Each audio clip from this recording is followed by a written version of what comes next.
मणिपुर में editors guild of India की report पर सीएम बीरेंद्र सिंह ने 4 पत्रकारों के खिलाफ एफआईआर दर्ज करा दी।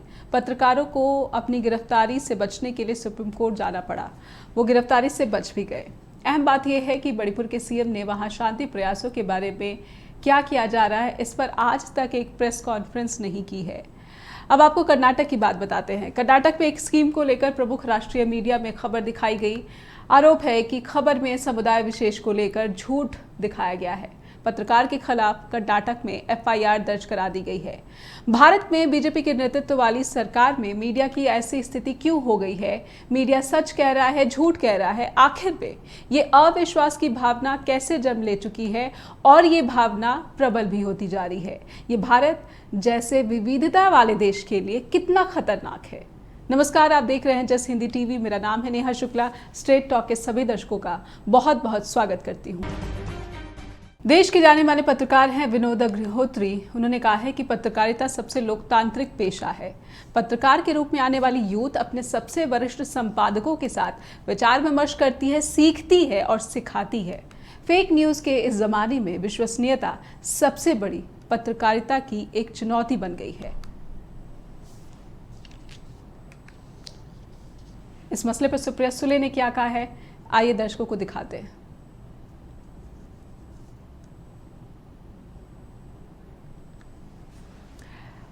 और आइए आज के जो सवाल हैं स्ट्रेट टॉक के, वो दर्शकों के सामने रखते हैं। ये हमारे आज के सवाल हैं कि मीडिया की विश्वसनीयता पर कमजोर लोकतंत्र की स्थिति क्या ये दर्शाते हैं?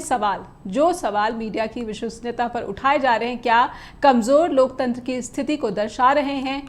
बांटने वाली राजनीति के दौर में मीडिया पर अविश्वसनीयता का आरोप कितना गंभीर है, क्या ये सबको पता है? क्या जनता इससे जागरूक है? क्या फेक न्यूज़ का जाल मीडिया की विश्वसनीयता को बड़ा नुकसान पहुंचाया जा रहा है इससे, और इसीलिए कहा जा रहा है कि सख्त नियम बनाए जाने की ज़रूरत है, जिस पर सरकार काम भी कर रही है। चुनावी मौसम है, इस बात की जानकारी भारत ही नहीं विदेशी मीडिया को भी है। ऐसे में भारतीय मीडिया की कमज़ोर स्थिति क्या भारत के चुनाव के परिणामों को प्रभावित कर सकती है? कुछ ऐसे भी सवाल पूछे जाने चाहिए, क्योंकि जनता का जागरूक होना किसी भी लोकतंत्र के स्वस्थ होने का संकेत देता है। हमारे साथ बेहद ही विशिष्ट पैनलिस्ट का यहाँ पर पैनल बन चुका है, जुड़ चुका है, और दिनेश गुप्ता हमारे साथ जुड़ चुके हैं और कुछ देर में हमारे साथ जुड़ेंगे अजय शुक्ला भी जुड़ चुके हैं। बहुत बहुत स्वागत करती हूँ मैं अपने दोनों ही पैनलिस्ट का। और दिनेश जी, आपसे समझना चाहूँगी कि ये जो अविश्वसनीयता की जो स्थिति पैदा हो गई है, ऐसा लग रहा है कि जब से मोदी सरकार आई है और बीजेपी के नेतृत्व में जहां जिन जिन राज्यों में सरकार है, इस सरकार के अंडर शासनकाल में सबसे बड़ी चुनौती जो है वो मीडिया में जो है उठ खड़ी हुई है। कोई उसकी खबर को सच माने, झूठ माने, विश्वसनीयता पर सीधे सीधे प्रहार दिखता है। एक उदाहरण मैंने मणिपुर का दिया, जहां पे एडिटर्स गिल्ड के 4 सदस्यों के खिलाफ एफआईआर कर दी गई और एक एफआईआर कर्नाटक में भी कर दी गई है। चुनाव का मौसम है, ऐसे में ये एफआईआर, पत्रकारों के खिलाफ जो ये एफआईआर है, कितने गंभीर हैं? देखिए, एफआईआर की जो दोनों जगह आप देखिए ना, जो नेचर है वो एक अलग तरह का है। आप यदि कर्नाटक का एग्जाम्पल आप देखेंगे तो वहां तो फैक्ट चेक होना चाहिए। यदि आपने सरकार ने यदि किसी स्कीम को लेकर अनाउंसमेंट किया है तो उसमें हम हिंदू मुस्लिम क्यों ढूंढते हैं? उस जो भी स्कीम है, उस स्कीम का कंसेप्ट क्या है और उसका बेनिफिशियरी किस तरह से प्लान किया गया, उसका ऑब्जेक्ट क्या है जी, तो तब उस पर तो कोई बात होती है। लेकिन यहाँ तो ये हुआ कि आपने कह दिया कि इससे एक वर्ग, जो आप हिंदू मुस्लिम की तो आप मीडिया में बात होने लगी। मुझे याद है पहले तो इस तरह के शब्दों का भी इस्तेमाल मीडिया में नहीं किया जाता, अब तो ये हिंदू मुस्लिम हर चीज में किया जाने लगा। इससे जो समाज में विघटन पैदा होता है वो एक अलग तरह का अपराध है, मीडिया कर्मी कर रहे हैं। आप यदि जो है कहीं कोई घटना होती है, कुछ होता है, तो आप एक वर्ग लिखते हैं, उसको सीधे सीधे डिवीजन नहीं करते। तो यहाँ आपका जो भाव है, आप जिस तरह से उसको प्रेजेंट कर रहे हैं, वो कहीं ना कहीं आपको ये बताता है कि आप एक वर्ग में असंतोष पैदा करना चाहते हैं। आपका इंटेंशन क्या है और आप इंटेंशन के साथ जब कोई स्टोरी प्रेजेंट करते हैं तो वो बताता है कि आप क्या करना चाहें। यहाँ एक कोई पहले से स्कीम कर्नाटक में चल रही थी, उसमें सरकार ने यदि उसको कुछ उसमें कुछ चेंजेस किए, कुछ नए क्लॉज जोड़ दिए, तो उसको हम इस आधार पर थोड़ी दिखेंगे, रिलीजन के आधार पर डिवीजन नहीं करेंगे, कास्ट के आधार पर डिवीजन नहीं करेंगे। और कोई भी जो स्टेट होता है वो हर वर्ग के लिए कुछ ना कुछ स्कीम्स लाता है, उसमें यदि हम रिलीजन को डालेंगे तो इससे तो सभी को असुविधा होगी। आप हिंदू मुस्लिम करके तो आप समाज में एक तरह से लोगों के बीच में खाई पैदा कर रहे हैं, जो काम नहीं करता। दिनेश सर, यही उदाहरण अगर मैं यही बात मणिपुर से समझना चाहूँ, मणिपुर की स्थिति को लेकर समझना चाहूँ, तो सरेआम हर खबर में ही दिखाया जा रहा है, वर्ग विशेष नहीं लिखते हम, समुदाय विशेष नहीं लिख रहे हैं, लेकिन हम ये दिखा रहे हैं कुकी, मैतेई, नगा, समुदाय विशेष का नाम लिया जा रहा है और उसके बाद अपनी खबर या रिपोर्ट छापी जा रही है, और जिसे लेकर FIR भी सामना कर रहे हैं जो एडिटर गिल्ड्स ऑफ इंडिया के पत्रकार हैं वो लोग। वहां पर ये कैसे सही हो सकता है? नहीं, बिल्कुल नहीं हो सकता, क्योंकि उन्होंने भी यदि कहा है कि मैतेई मीडिया हो गया, तो इसका क्या मीनिंग? तो मैतेई मीडिया हो गया तो वहां की पूरे आप ओवरऑल एक उसका एडिटर्स गिल्ड ने जिस तरह से उस पर कमेंट किया है जी, वो अपनी फैक्ट फाइंडिंग रिपोर्ट दे रहा है। वो रिपोर्ट किसने मांगी? आपको रिपोर्ट सेना ने आपको बुलाया वहां, आपको फैक्ट फाइंडिंग रिपोर्ट देने की किसको देना है? आपको आप बताना चाहते हो, आपकी एक पार्टी आप भी बन रहे हैं। यदि एक पार्टी वहां अपनी का मीडिया था जो मीडिया के नाम से आपको था, तो एक पार्टी आप भी बन गए, आप किसी पक्ष में हो गए। देखिए, जो घटनाक्रम है कहीं भी हम जो समाज में जो स्थितियां उसको सामान्य करने की कोशिश करते हैं। मीडिया की जो जिम्मेदारी है वो सद्भाव पहले है। लोगों को जो है एक हम किसी दिशा में जाएं, उससे बेहतर ये कानून व्यवस्था के लिहाज से हम दोनों पक्षों के बीच इस तरह का संदेश दें कि वैमनस्यता नहीं फैले, लोगों में झगड़े नहीं हो, फसाद नहीं हो। हम कहेंगे कि इस समुदाय के इतने लोग मारे गए तो दूसरे लोगों पे भी आक्रोश होगा, ये बचने की जरूरत। प्रेस काउंसिल ऑफ इंडिया भी बहुत सारी उनकी गाइडलाइंस हैं, बहुत सारी चीजों के बारे में वो भी कहते हैं। मुझे लगता है लेकिन अब तो उन्हें ये भी पता आ गया, प्रेस काउंसिल ऑफ इंडिया को कह देना चाहिए कि आप हिंदू मुस्लिम की जगह एक वर्ग लिखिए, कि ये इससे ज्यादा समाज में जो है लोगों के बीच में वैमनस्यता फैल रही है। जी, लेकिन तो खुद बीजेपी के जो प्रवक्ता है वो प्रेस कॉन्फ्रेंस करके कहते हैं कि एंटी हिंदू कमेटी जो है वो यहाँ पर बैठक करने जा रही है, इंडिया गठबंधन की बैठक को लेकर। संबित पात्रा इस तरह की स्टेटमेंट दे रहे हैं। हमारे साथ अजय शुक्ला भी बने हुए हैं। अजय सर, मीडिया की विश्वसनीयता पर जो गंभीर सवाल खड़े हुए और ये जो 2 FIR अब हम देख रहे हैं पत्रकारों के खिलाफ, ये कितना घातक है, कितना सही है? अगर दोनों ही मामले देखें तो दोनों ही कह सकते हैं कि 2 धड़ों के ये क्योंकि आज मीडिया भी जो है बटा हुआ नजर आता है और इसमें कोई शक की बात नहीं है, कोई संदेह नहीं रह गया है कि मीडिया बटा हुआ नहीं है भारत का। तो ये दोनों ही FIR कहीं ना कहीं पूरे के पूरे जो मीडिया है भारत का, उसकी विश्वसनीयता पर एक बहुत ही बड़ा दाग है, जो सालों भी अगर हम धोने की कोशिश करें तो ये दाग नहीं हटेंगे। नहीं, ये बिल्कुल सही आप कह रहे हैं, विश्वसनीयता सवालों में है। और निश्चित रूप से जो मीडिया ने जिस तरीके से एक नफरत का माहौल पैदा किया है, जिस तरीके से झूठ परोसा जाता है, जिस तरीके से तथ्यहीन बातें की जाती हैं, जिस तरीके से इतिहास, भूगोल, सारी चीजों का गलत चित्रण किया जाता है, दूसरे तमाम सारे जो विपक्षी दल के नेता हैं उनका चरित्र हनन किया जाता है और ये सब किया जाता है, तो ये सब सवाल तो खड़ा ही करते हैं। आप सत्ता के चारण नहीं करना, पत्रकारिता का काम सत्ता का चारण करना नहीं है। पत्रकारिता का काम है मुद्दों को उठाना, जनता की बात करना, किसी के निजी जीवन में घुसना नहीं है, सार्वजनिक जीवन की बातें करना है, सार्वजनिक चीजों को उठाना है। क्योंकि हमारा काम सार्वजनिक चीजें जहां से प्रभावित होती हैं, जैसे होती है उनको लेके हो, जहां पर भ्रष्टाचार हो उसको लेकर बात कीजिए, महंगाई, बेरोजगारी, दूसरी और सामाजिक असमानताएं और दूसरी समस्याएं हैं उनको लेकर हो, जाति धर्म के नाम पे जो नफरत फैलाई जा रही है उसे रोकना हमारा काम है। हमारा काम उसे बढ़ाना नहीं है। हमारा काम है कि हम कैसे हार्मोनी स्थापित करें, हम कैसे सहिष्णु बनाएं और समाज को जोड़ें। हम जो हमारे मूल ग्रंथ हैं वो जिस तरीके से हमें कहते हैं कि सर्वधर्म समभाव सर्वधर्म, तो उस तरह से हम सोचें। तो जब हम इन सब चीजों से अलग सत्ता के हित में अकेले काम करने लगते हैं या सिर्फ विपक्ष के हित में काम करने लगते हैं, उस जगह गलत है। देखिए, मैं दोनों चीजों को गलत मानता हूं। मेरा मानना सही को सही कहिए, गलत को गलत कहिए। सर, मैं आपसे समझना चाहती हूँ कि आप पहले तो अपनी बात पूरी करें, और जिस पत्रकारिता की दिनेश सर बात कर रहे हैं, जो सिद्धांत थे पत्रकारिता के, वो तो लंबे समय से इसका पालन, मुझे लगता है शायद ही कोई भारतीय मीडिया संस्थान है या अखबार है या फिर न्यूज़ चैनल है जो इन सिद्धांतों का पालन कर रहा है। वो समुदाय विशेष का नाम भी लिखता है, वो जितनी भी नफरत वाली खबरें हैं उसको भी प्रमुखता दी जाती है, और सिर्फ यही छाया हुआ है। अजय सर, देखिए नेहा, एक चीज बड़ी ईमानदारी से समझनी पड़ेगी। मैंने दोनों केसेस को मैंने समझा जी, और मैं बड़ी ईमानदारी से कहता हूं, मैं दोनों केसों के पक्ष में हूं। बिल्कुल सही एफआईआर दर्ज हुई, चाहे वो मणिपुर की हो और चाहे कर्नाटक की।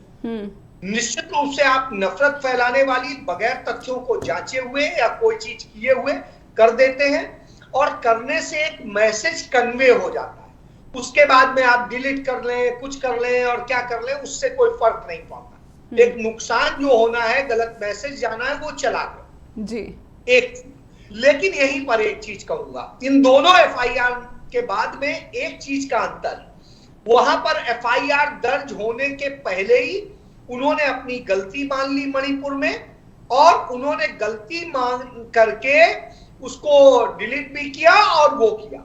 लेकिन कर्नाटक वाले मसले में सुधीर चौधरी ने गलती भी की, और गलती करने के बाद में माफी भी नहीं मांगी, उनके चैनल ने भी माफी नहीं मांगी, और चुपचाप सबूत मिटाने के लिए, अंतर सुनिएगा, ये कानूनी भाषा भी है जी, सबूत मिटाने के लिए आपने वो वीडियो डिलीट कर दिया।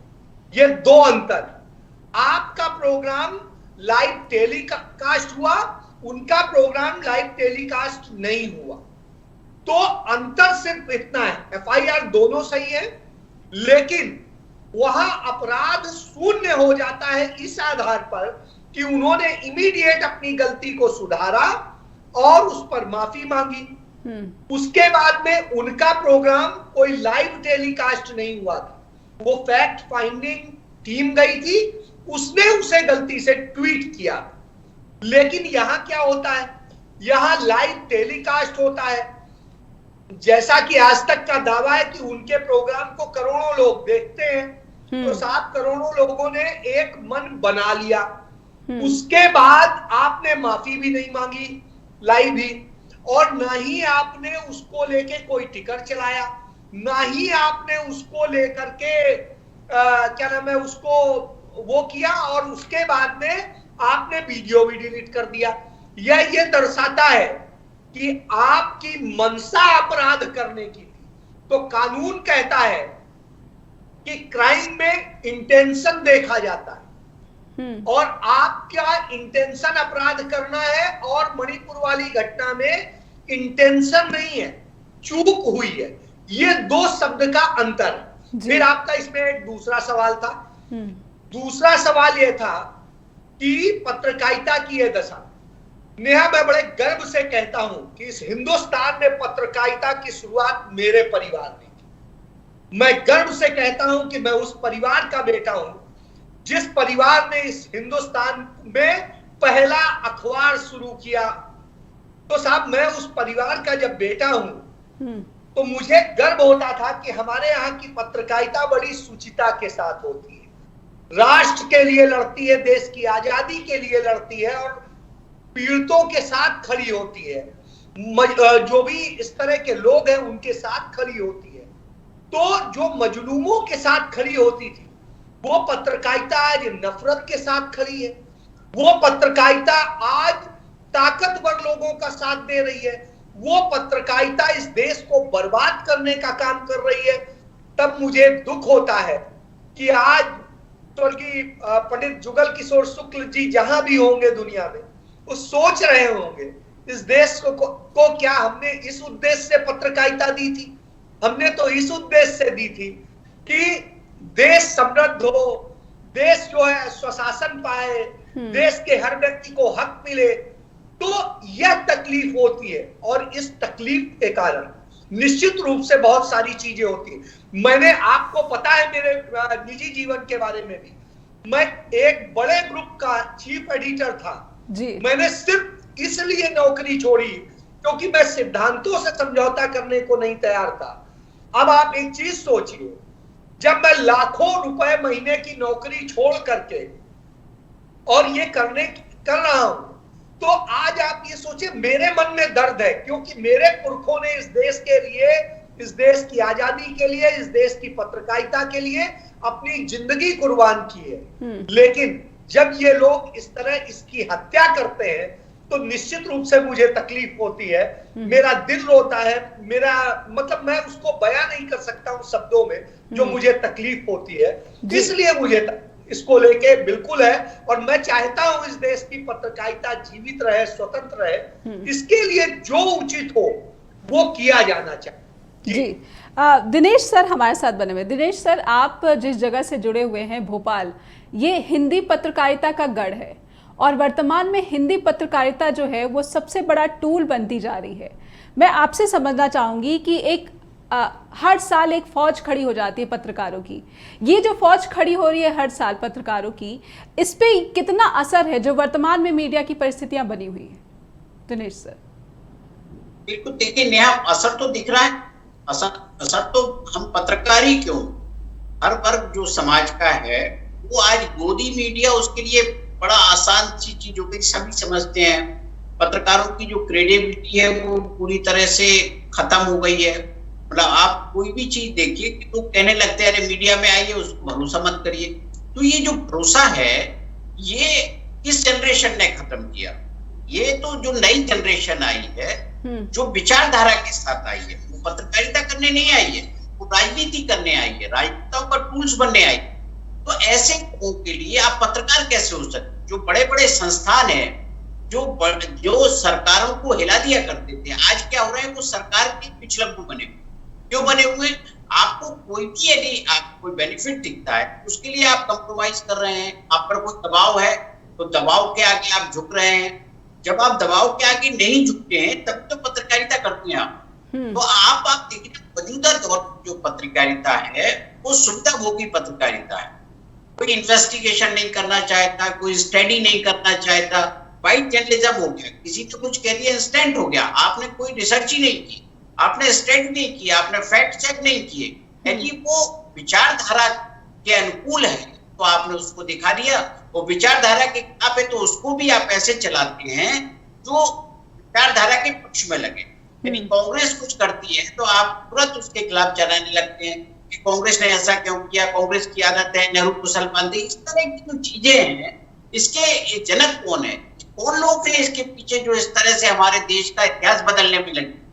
आप नए नए आर्टिकल देखिए, नए नए फैक्ट देखिए, ये कहीं ना कहीं ये कोशिश हो रही है कि वो जो बात कई बार मजाक में कही जाती है, लेकिन ऐसा ना हो कि लोग असलियत में कुछ साल बाद यही कहे कि हाँ देश 2014 में आजाद हुआ था और इसके पहले तो देश में कुछ था ही नहीं।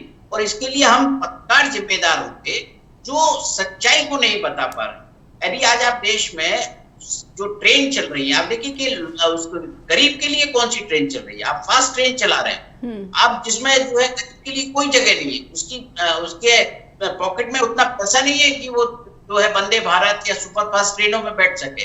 पहले सुविधा जो ध्यान दिया जाता था वो गरीब और मध्यम वर्ग पर दिया जाता था, आज उच्च वर्ग पर दिया जाता है। पत्रकारिता उसका समर्थन कर रही है। ऐसी परिस्थितियां हम पहले भी ये डिस्कस करते रहे हैं कि तमाम मीडिया संस्थानें जो हैं वो कहीं ना कहीं अब बिजनेस का एक अड्डा बन गई हैं। वहाँ सिर्फ बिजनेस की बात होती है, वहाँ पर जो सामाजिक दायित्व है ये सब बातें नहीं होती, और ये भी नहीं देखा जाता है अक्सर कि ये खबर बिकाऊ है और ये खबर बिकाऊ नहीं है। तो ऐसी दयनीय परिस्थिति में पत्रकारिता, भारतीय पत्रकारिता, और ऐसा लगता है कि सब कुछ अब से बिजनेस मॉडल बनकर रह गया है। नहीं, बिल्कुल सही। इस बात से तो मैं इनकार नहीं करता हूं, क्योंकि इन चीजें मैंने फेस करी हैं कि जब मैं 14 चैनल और 3 अखबारों की मीटिंग ले रहा होता था तो उस दौरान एमडी यही पूछता था कि ये बताइए ये तो ठीक है, इसमें पैसा कितना आएगा।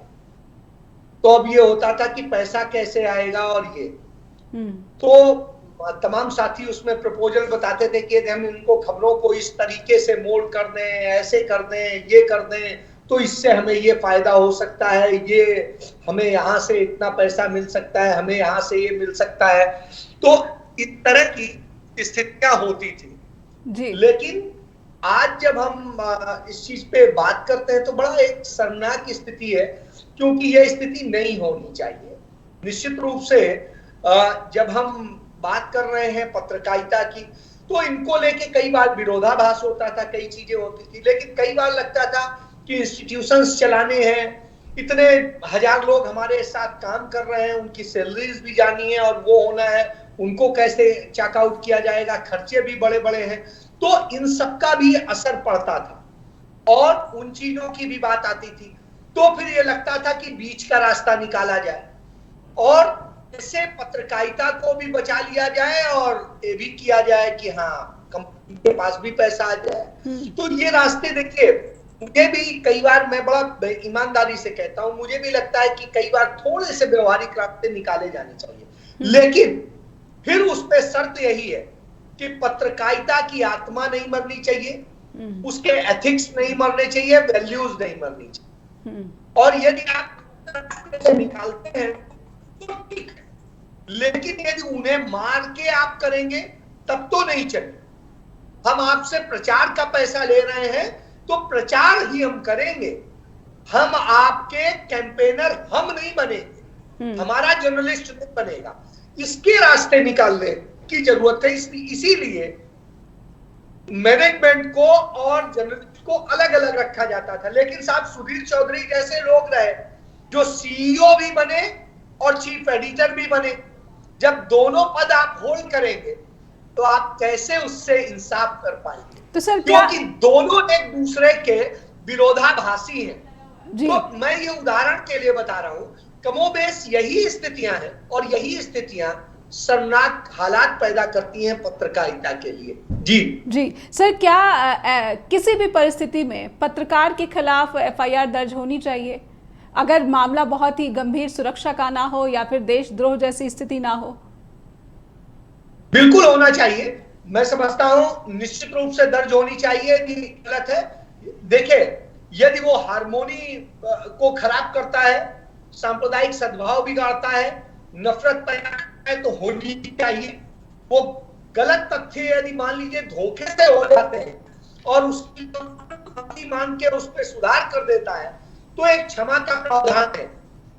लेकिन यदि आप जानबूझकर ये लगातार करते हैं, एक बार नहीं करते हैं, बार बार रिपीट करते हैं और उसी दिशा में चलते हैं, एजेंडे को चलाते हैं, तो जरूर होना चाहिए। तो इस तरह की स्थितियों को लेके बड़ा महीन लकीर है, लेकिन वो लकीर खींची जानी चाहिए, यह डर होना चाहिए। और यह डर इसलिए जरूरी है क्योंकि यदि गलत और सही का वो नहीं किया जाएगा, फर्क नहीं किया जाएगा, तो बहुत बड़ी समस्या पैदा होगी। और वो समस्या हमारे लिए, आपके लिए, देश के लिए, समाज के लिए, सबके लिए घातक होगी। क्योंकि पत्रकारिता समाज, देश और सबको से बाहर नहीं है, उसी में, तो उसे वो चीज करनी होगी। लेकिन समाज को भी समझना होगा, लोगों को भी समझना होगा कि वो भी उस तरह ईमानदार पत्रकारिता को सपोर्ट करें और बेईमानी की पत्रकारिता का विरोध करें। लेकिन आप चाहेंगे सब कुछ पत्रकार करें तो यह भी गलत। आपको भी अपनी भूमिका अदा करनी होगी। जी दिनेश सर, मैं आपसे समझना चाहूँगी, अजय सर ने जो कहा है बहुत स्पष्ट कहा है कि अगर आप सीरियल ऑफेंडर हैं, अगर आप बार बार एक समुदाय विशेष के खिलाफ अपनी खबरें दिखाते हैं, तो ऐसे पत्रकार को ज़रूर जो है कानूनी कार्रवाई का सामना करना चाहिए और जो सरकारों को एक्शन लेना चाहिए। लेकिन मेरी चिंता इस बात की है कि जब इस तरह के मामले सामने आते तो कहीं ना कहीं फेक न्यूज़ का जो जाल बढ़ता जा रहा है भारत में, इससे भी बार बार प्रामाणिकता मिलती जा रही है और फेक न्यूज़ के पर लगाम लगाने की कोशिश में या फिर सख्ती से निपटने की कोशिश में कुछ ऐसे पत्रकारों को भी निशाना बनाने की बातें हो रही है या फिर शंका जताई जा रही है जो कि निष्पक्ष रूप से जर्नलिज्म करना चाहते हैं भारत में। दिनेश सर, देखिए नेहा, बहुत सारे लोग तो इसी कारण साइडलाइन कर दिए गए कि उन्होंने विचारधारा की पत्रकारिता नहीं, उन्होंने पत्रकारिता की। जी। वो पत्रकारिता करते हैं, आर्थिक उनके हितों का ध्यान नहीं रख सकते, तो उनको सिस्टम से बाहर कर दिया गया। आज तो आप देखिए ना कि किस तरह के लोग पत्रकारिता में आ रहे हैं। मैनेजमेंट भी देखेंगी ना आप, तो लगेगा कि सेवा भाव से नहीं आ रहे हैं जी। वो आ रहे हैं अपना बिजनेस बढ़ाने के लिए आ रहे हैं। यदि आप पत्रकारिता पर बहुत सारे औद्योगिक घरानों का कब्जा यदि है, तो वो देशभक्ति के लिए नहीं है, समाज के हित के लिए नहीं है। तो उनके हितों का कैसे ध्यान रखा जा सकता है, ये उस बात के लिए। यदि सुनील चौधरी के खिलाफ एफआईआर होती है, तो उनका मैनेजमेंट क्या सोचता है? उस एफआईआर को लेकर उनको कोई उनको गिल्ट है क्या किसी तरह का, कि उनके एक रिपोर्टर के कारण, एक रिपोर्ट के कारण, एक उनका जिस तरह से मिसलीड किया उसके कारण एफआईआर दर्ज हुई, तो क्या उनका संस्थान की छवि नहीं खराब हुई? तो इन सब चीजों को मैनेजमेंट को भी सोचना होता है ना, कि वो ऐसे लोगों को क्यों रखे हुए। आप देखिए कि आप जब मैनेजमेंट की शय है तो एजेंडा चलता है, मैनेजमेंट नहीं कहता वहां एजेंडा आप चला नहीं सकते। आज की तारीख में तो ये एजेंडा जर्नलिज्म है, जो केवल आप सत्ताधारी दल के पक्ष में चला रहे। हो सकता है कि कल कांग्रेस आ जाए तो फिर ये कांग्रेस के पक्ष में चलाने लगे और जिन बातों को आज कह रहे हैं उसको क्रिटिसाइज करने लगे। ऐसे में मीडिया जिस तरह से टूल का काम कर रहा है, ये बहुत ही शर्मनाक भी है भारत के लिए। और कुछ ऐसे मामले मुझे याद आए हैं जिसमें उस पत्रकार को महीनों जेल में बिताना पड़ा है और समझ ही नहीं आ रहा था कि जो आरोप लगाए गए हैं उस पर सबूत क्या है। पुलिस के पास कोई भी स्पष्टता भी नहीं थी। अजय सर, देखिए, मैं एक चीज बताऊं कि यदि भारत की राजनीति की बात होगी तो मैं देश की आजादी के बाद की बात कर रहा हूं। 1947 से आप देखिए, मुझे बताइए कि पंडित नेहरू ने कौन से धर्म की राजनीति की? मुझे तो नहीं दिखाई देता है। कोई की हो तो प्लीज जरूर वो एक वृत्तांत बता दीजिएगा। तो वो तो इस चीज तक के लिए नहीं तैयार हुए थे कि सोमनाथ मंदिर का जब निर्माण हुआ कि उसके उद्घाटन में चले जाए। उन्होंने जब राष्ट्रपति तत्कालीन डॉक्टर राजेंद्र प्रसाद जा रहे थे, उन्होंने उनको भी एडवाइस किया कि मेरा मानना है कि आपको नहीं जाना चाहिए। हम किसी एक धर्म के नेता नहीं हैं, हम पूरे देश के हैं, हर धर्म के हैं, चाहे वो धर्म छोटा हो, बड़ा हो, क्या संख्या हो। बहरहाल मर्जी हर व्यक्ति की अपनी चॉइस है। उन्होंने कभी रोका नहीं इस बात के लिए कि किसकी पूजा करो या ना करो। तो इस तरह की राजनीति नहीं हुई, जात की भी राजनीति नहीं हुई। जो लोग यह आरोप लगाते हैं वो भी जानते, क्योंकि देश आजादी के पहले एक रिजर्वेशन की व्यवस्था थी, उसे कैसे हमारे संविधान में सर्वसम्मति से स्वीकारा गया। उसी व्यवस्था के तहत वो इस कारण से थी क्योंकि उस वर्ग, उस जातियों को दबाया गया था अरसे से, इसलिए चला रहा। हर व्यक्ति अपनी मान्यता के अनुसार करे, उसमें किसी को रोक भी नहीं थी। किसी कंट्री में होता है। इसके बाद में इंदिरा जी आई, उन्होंने भी नहीं कभी किसी को रोका। वो अपने ढंग से जैसे करती थी उन्होंने भी किया। उन्होंने भी देश बनाने का काम किया, बैंकों का अधिग्रहण किया और जो भी सारी चीजें सब हमारे सामने है जी। उसके बाद में जात की और धर्म की पॉलिटिक्स आई कहां से? तब आई जब तथाकथित समाजवादी आंदोलन कहा जाता है, वो जातियों पर आधारित हुआ कि इन जातियों को ये करो, इनको ये करो, इनको ये करो, और उनमें भारतीय जनता पार्टी शामिल थी जी। तो इस बात को समझिए, मंदिर पॉलिटिक्स कहां से आई? जब भारतीय जनता पार्टी का जिस तरीके से वो हुआ, देखिए सरकार का काम है जो पीड़ित है, जो शोषित है, जो अल्पसंख्यक है, उसको हम संरक्षण का एहसास कराएं और बहुसंख्यक को भी एक बराबरी की स्थिति में लाने की स्थिति लाए। ऐसी स्थिति में यदि नैरेटिव खड़ा किया जाएगा कि नहीं वो तो मुस्लिम पोषित है, वो दलित पोषित है, वो पिछड़ा पोषित है, वो ये है, वो है, इस तरह की यदि हम बात करेंगे तो उस स्थिति में निश्चित रूप से हम गलत आकलन करते हैं। यदि इसकी राजनीति आई तो दो जगह से आई और वो दोनों जगह आपके सामने है। तो मैं किसी आरक्षण के कभी खिलाफ नहीं। यदि कोई समाज का वर्ग दबा है, कुचला है, उसको आगे लाने के लिए यदि जरूरत है तो उसे सपोर्ट दिया जाना चाहिए।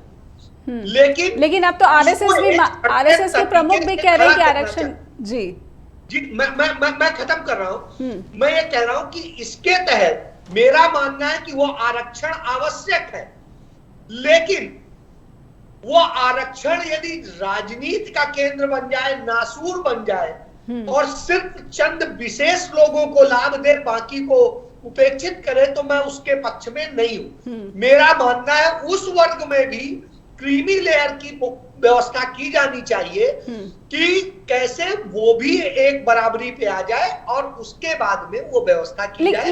यही हमारा संविधान। ये जो रोहिणी कमेटी का जो जिक्र आया है कि हो सकता है कि विशेष सत्र में जो बीजेपी है वो रोहिणी कमेटी की रिपोर्ट जो है उसे लेकर कोई प्रस्ताव पेश कर दे, तो कहीं ना कहीं जो चिंता आप जता रहे हैं उस पर बीजेपी शायद काम कर रही है। नहीं, यदि कर रही है तो मैं उसका समर्थन करूंगा।